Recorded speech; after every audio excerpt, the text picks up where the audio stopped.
The man took out a watch from his bosom, cut off the end with a loop using a knife, then pulled out some wool from his sweater. Just like that, a fishing hook was completed. As soon as the hook was lowered into the water, it attracted a large fish.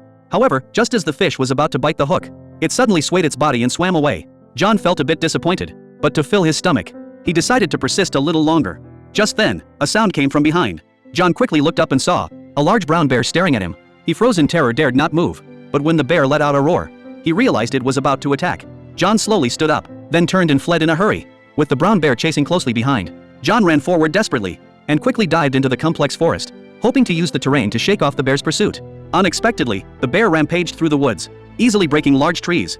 In this critical moment, John hurriedly got into a pile of dead wood. The large-sized bear got stuck, and furiously roared at him, as if somewhat unwilling. John had narrowly escaped disaster. He rushed back to the camp, throwing burning wood all around. With the help of his friend Jack, they quickly created a firewall to avoid the bear's attack.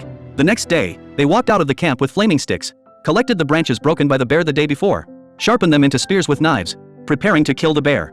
Because there was a case among Native Americans that, when a bear is enraged, it will jump up. So they aimed the spears at the bear's vital points, using the bear's weight to kill it. Once everything was ready, John cut his finger with a knife, and smeared the blood on a piece of gauze. The smell of blood immediately spread through the forest. Following the scent, the bear quickly found them, and approached roaring. They also slowly retreated, luring the bear to the prearranged trap. Jack quickly activated the mechanism, and spiked stones smashed towards the bear. Unexpectedly, the bear easily dodged them. The bear stood still and roared at them, but a ricocheting spike hit the bear, completely enraging it. They quickly ran to the next defensive point, and jumped down the hillside, rolling all the way to the bottom. They had thought the steep slope would block the bear, but the clever bear slid down the slope after them. The two quickly picked up their spears, as the bear angrily slapped the river water with its paws. They tried to stab the bear with the spears, but could not pierce its thick fur. The bear approached them rapidly, knocking John down with one slap.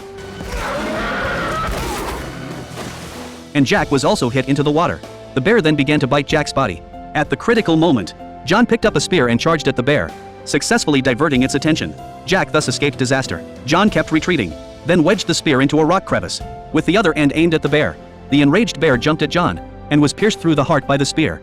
It fell to the ground and died on the spot. John was nearly crushed to death. With Jack's help, he struggled to crawl out. They had successfully survived.